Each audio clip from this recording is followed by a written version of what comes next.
Speech মানে মুখের কয়েকটা কথা নয়, সেটা কোথায় কিভাবে বলছে, কিসের থেকে বলছে, পুরো জায়গাটা আসে।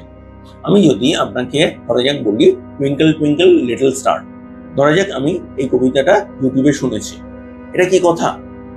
দেখুন, বাচ্চা এখনো টুইঙ্কল মানে জানে না, টুইঙ্কল টুইঙ্কল দুবার এলো কেন জানে না, স্টার কিরকম শেপ জানে না, লিটল ছোট বড় কনসেপ্ট জানে না, কিন্তু বাচ্চা ওটাকে বলছে।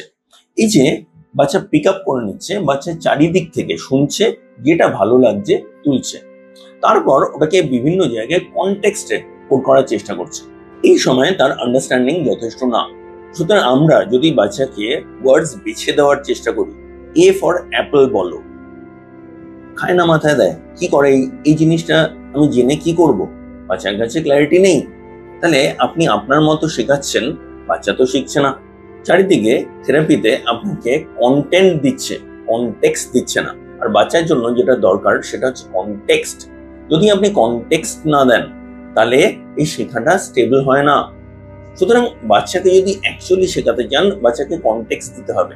এবং বাচ্চা আজকে 1.5-2 বছর হোক বা 14 বছর হোক, বাচ্চার ওভারঅল আন্ডারস্ট্যান্ডিং এর মেকানিজম এক।